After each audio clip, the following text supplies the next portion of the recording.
Hello everyone, welcome to my blog. আজকে সকাল সকাল রেডি হয়ে বেরিয়ে পড়েছিলাম ঘুরতে। আমরা যাচ্ছি কামারপুকুর। তো বেলুড় স্টেশনে পৌঁছে গেছি। 7:40-এ গোঘাট লোকাল ট্রেন আছে, সেই ট্রেনে আমি উঠে পড়েছি। 3 ঘন্টা জার্নি করার পর বেলুড় থেকে গোঘাটে পৌঁছালাম, তখন 10টা বাজে। তারপরে এখানে নেমেই টোটোয় উঠে পড়েছি। তারপর টোটো থেকে নেমে উঠে পড়লাম বাসে, যাব লাহাপাড়া। লাহাপাড়ায় বাস থেকে নেমে পড়লাম। এবার ঢুকলাম রামকৃষ্ণ মঠে। এখানেই শ্রী রামকৃষ্ণ পরমহংসদেবের জন্মস্থান এবং তার বিভিন্ন ইতিহাস এখানে রয়েছে। এটা হচ্ছে রামকৃষ্ণ মঠ। দেখো এইখানে যে খড়ের চাল দেওয়া ঘরগুলো দেখতে পাচ্ছ, ওখানেই জন্মেছিলেন উনি। আর এটা হচ্ছে রামকৃষ্ণ মঠের বাইরে একটা শিব মন্দির। তারপরেই নিয়ে নিলাম ফুড কুপন। এবারে আমরা লাঞ্চ করার জন্য লাইনে দাঁড়িয়ে রয়েছি। এই যে আমি এখানে দাঁড়িয়ে রয়েছি লাঞ্চ করার লাইনে। দেখো কত গাছ, এটা লিচু গাছ, এটা হচ্ছে বকুল ফুলের গাছ, আর একটা ওই পাশে আছে হচ্ছে স্থলপদ্মের গাছ। অনেক গাছ আছে। তো আমরা এখানে খেতে বসে পড়েছি।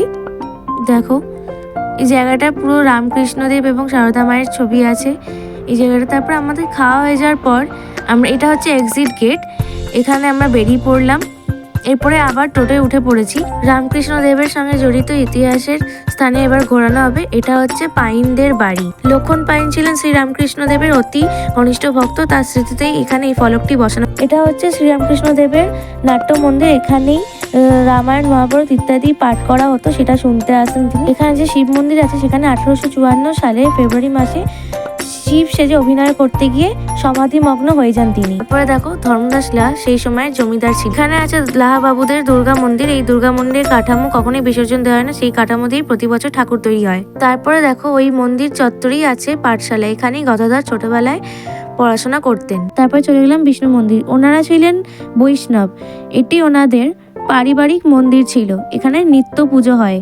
তারপরে এখানে দেখো গদাধরের জীবনের বিভিন্ন সময়কে তুলে ধরা হয়েছে।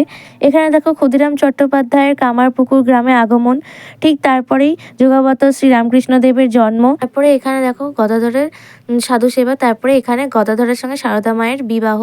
লাহা বাবুদের গয়না পরেই বিয়ে হয়েছিল সারদা মায়ের, সেই গয়না ফেরত দেওয়া।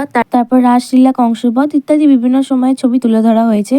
এই মন্দিরটায় পুরোনো দিনের বিভিন্ন সময় ছবি তুলে রাখা হয়েছে এবং রামকৃষ্ণদেবের নিজের হস্তাক্ষরের ছবি যত্ন করে রাখা আছে। তারপরে দেখো এটা হচ্ছে লাহা বাবুদের কালী মন্দির। এক পাশে শ্যামা মন্দির, আরেক পাশে আছে ভবতারিণী মায়ের মন্দির। দুটো কালী মন্দির আছে। এখানে আছে শিব মন্দির, আর এই কালী মন্দিরগুলোতে সারদা মা পুজো করতে আসতেন এবং নিজের মনের কথা ঠাকুরকে বলতেন। রামকৃষ্ণদেব যেমন কালী ঠাকুরকে পূজা করতেন, সেরকমই দয়াল সত্যপীরের সাধনাও করতেন, যেহেতু তিনি জাতপাতের বিভেদ মানতেন না। এই পুকুরটা দেখো, এটা কামারদের জন্য খনন করা হয়েছিল। এই পুকুরটার নামে পুরো গ্রামটার নাম হয়েছে কামারপুকুর। আর সারদার বিবাহের সময় কোনো শাখাই হাতে ঢুকছিল না, তখন চিহ্ন শাখারির শাখা পরে গিয়ে বিয়ে করানো হয়। এই পুকুরটি রামকৃষ্ণদেব মা শারদার জন্য নির্মাণ করে দিয়েছিলেন। এটা হচ্ছে হালদার পুকুর, যাতে মা শারদা ব্যবহার করতে পারেন। তো আমাদের ঘোরা কমপ্লিট। এবার আমরা উঠে পড়লাম বাসে লাহাপাড়া থেকে। বাস থেকে নেমে আবার অটোয় উঠে পড়লাম।